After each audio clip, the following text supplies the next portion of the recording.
humans, this is episode 8, part 6. Let's continue. He lifted a finger to his mouth and, like last time, invited me to stay silent. This moment is not inked in your memory. Illustration. You did not get the illustration. They lied to you. Who lied about what, and who are you? They have the means to return you to your world. Excuse me? They do not trust you. Do you mean the portals they talk about? Is that it? He nodded to indicate I was on the right track. I don't believe it. Miko, Israel, Vulcan, Nevra. They have all hidden the truth from me. Wait, tell me more. I want to know more. A noise came from nearby. The man in the mask flattened me against one of the evergreens encircling the cherry tree and covered my mouth with his hand before releasing me. Was he afraid I might let out a cry for help? I tried to see his eye through the mask, but it was so dark I could not. Portals to your world exist. They know how to activate the portals and collect provisions, for example. They could bring you home, they just don't want to. How do you activate the portal? Why are you telling me all this? Why are they looking for you? What did you do to them? There was a new noise, and I turned my head in its direction. When I turned back to talk to my conversation partner, he had already disappeared. I could not tell if this man was my friend or my enemy. What he told me totally disturbed me. I don't know what to think of this whole situation. I have only one wish now, to obtain the answers to the questions tormenting me. Let's go. Furious, I arrived at the door of what I thought was Miko's bedroom. I felt a vital need to obtain the answers to my questions. The moment I knocked on her door, I realized it was maybe 3 in the morning, and I had the strong feeling that whatever I said, she wouldn't misinterpret it. Fair enough. I resolved to swallow my anger and wait for the daybreak to talk more calmly about the lies I had been told. All night long, I thought about all that had been said to me since my arrival in Eldarya, the modes of transports from one world to the other, the food that came from my world. Okay, let's rehearse what I will say to Miko. Miko, yesterday I met a man in a mask no, I definitely can't tell her I saw him. How would I just justify not calling for them? My throat is dry from just thinking. I've learned that what you told me about the portals is entirely false. I know you have the ability to send me home. You are nothing but liars. That sounded a little too childish at that time. You know, Miko, I am actually a responsible young woman. Now tell me the whole truth about those portals. I imitated Miko's voice. Oh, human, we are sorry we lied to you, but opening the portals to your world would need me to be kind, and you know very well I can't do that. Okay, so maybe I'm exaggerating a little. Miko, take me home, and I mean now, right away, and I'm exhausted, and I'm sick of this. In the end, and after these fruitless rehearsals, I decided to let myself onto the bed. I realized quite how naive I'd been about several things. The way Ikar and Carol acted when talking about the portals, what Chrome said about the scavenging commissions. Something was bugging me about the whole thing, though I never really paid attention. I wondered why they would have lied to me in this way, and what the various methods of opening these portals were. Perhaps they needed to tap into their vital energy. If that were the case, I would understand why they wouldn't want to when we'd known each other for a few weeks. Was there a heavy price to pay? 1,000,000 mana, maybe? A human sacrifice? I began to invent wild stories in my head, and decided then that it was time to sleep a little. It would not help at all to stay up all night imagining 1,000,000 random things. Tomorrow, no matter what, I will get my answers. I fell asleep almost instantly and awoke at dawn. Well, it's time to get the answers to all my questions. I fear what they might be.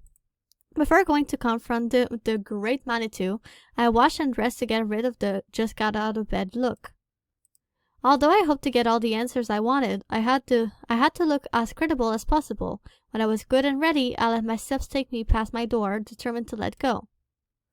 Go to the crystal room, the best room.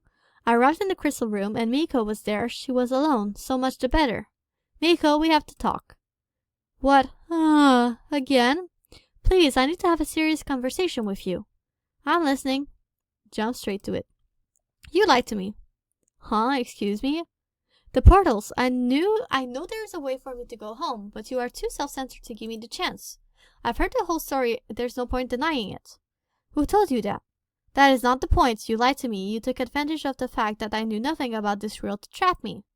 I'm losing control of my voice. I'm so angry. Trap you? Are you serious? She started laughing. She doesn't care a thing about me. I must be dreaming. You are free to leave. The guards are at least. Go outside the gates and live your life outside our walls. But don't come cry to me when you are seriously injured after 2 days. We're offering you protection. We're not imprisoning you. You never asked what I wanted. Because it would have been stupid of you to take your things off and go off on an adventure. As you so well said it, you knew nothing of this world. You threw me into prison my first day. What would you have done in my position? You appeared with no explanation in an impregnable location. Should I have curtsied and feted your arrival as if you were some messiah? No, but you could have given me a chance to explain. We did. A little late. I'm about to explain with anger. Seriously, I've had enough of this. That's it. I'm not welcome here, so I'm leaving. I stormed out towards the exit of Aishu, but Mieko caught me. Why do you plan on going? I'm leaving, since I have no choice. I don't want to stay in this guard full of liars. Everyone around is staring, but I don't care.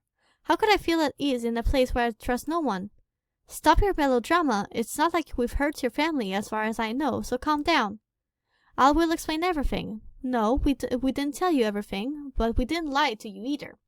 I looked at her harshly, which means, let us speak calmly. I get the impression that the little scene I'm causing is making her uneasy. We turned to the crystal room, accompanied this time by Valkian, Nevra, and Ezreal, who seemed concerned by our altercation. Here to watch a show, huh? They did not deign to reply, but I understand my thoughts are very pleasant to hear right now. Mieko. Yes, just give me a moment. I'm thinking of how to start explaining everything. Keep it simple. Start by telling me if yes or no there's a way for me to go home. Yes. How? The portals are bewitched, but you swore to me it was impossible. At least let her speak, human. You'll understand that you've got it all wrong. Don't back her up. I'm even more annoyed now. Excuse me? We told you the truth. Sorcerer circles only go one way, from our world to ours. There are, however, other passages from our world to yours, and vice versa, of course. So why didn't you tell me about this? Because you would have lost all hope. How do you mean? Hi, human, we know a way to send you home. Portals. However, they are so difficult to open and we need them so badly for the survival of our world that if we were prepared to sacrifice a journey for the sake of your pretty self, it would be in your dreams. Sacrifice? How difficult it is to open a portal? So difficult that we only open 2 and maybe 3 a year when we get the chance. So difficult that numerous wars have broken out over control of them. So difficult that right now we have practically none of the resources necessary for the opening ritual. Do you want some reasons? No, these portals, they're what you use to go get food, right? Exactly. Why not send me over like a package on your next mission for provisions? For every passer, the price to be paid grows. We already have difficulty obtaining the elements for our passers, so to send you over as well. And above all, you'd be going over with a one-way ticket, not a return. I could go back home and regularly send you over provisions through the Sorcerer Circle. You really think it's that simple? Have you tried yet, at least? Sorcerer Circles only work on living beings. I talked for several hours about circles, portals, and the fault lines between our 2 worlds, which obeyed these rules that only they seem to understand. I learned that a person crossing the dimensions through Sorcerer Circles like me materialized in a place linked to their profoundest essence of our hopes. I appeared in the crystal room and now ask myself why. What intimate link did I have with it, with the guard? I was still very angry that they had hidden the truth from me, instead of explaining everything to me. My wish to return home was without a doubt selfish from their perspective, and I understood that too. Then I asked more questions. How were the different portals dispersed? How do the other people of Eldarya find nourishment? Mieko explained that every major region possessed its own portal and used it to cater for its territory's needs. The Guard of El was one of the precursors of the survival system. All this seemed very complicated to me, and beyond my understanding, I had the strong sense that this was something that entirely surpassed my responsibilities as human suddenly landed in Eldarya. We're truly sorry. I'm torn between several emotions. I still have the aftertaste of betrayal in my mouth. However, I can't resent them forever. How many similar decisions have been made in my country? They took the best decision for the people. I don't know what to think. It's not a big deal. I don't agree with your methods, but I understand them. I still have one thing less to do. Even though it seems impossible, I'm going to try to collect all the elements to open the portal. It may be the only way for me to get back home. Oh no. Huh? That means we're going to have to come help you again. There I was thinking you'd make the most of it and set off on an adventure finally. I tried, but Miko kept me back. What a nice situation we're in. If you want to learn more about portals, I can give you special authorization to consult the archives. Really? Isn't that the privilege for the leaders of the guard? I'm pretty sure you owe me that after everything that's just been said. You're getting more sure of yourself. Yes, it seems like it. You won't be authorized for the archives of the portals, I should specify. Well then, I'll go talk to Kero and Miko! Har, what's wrong?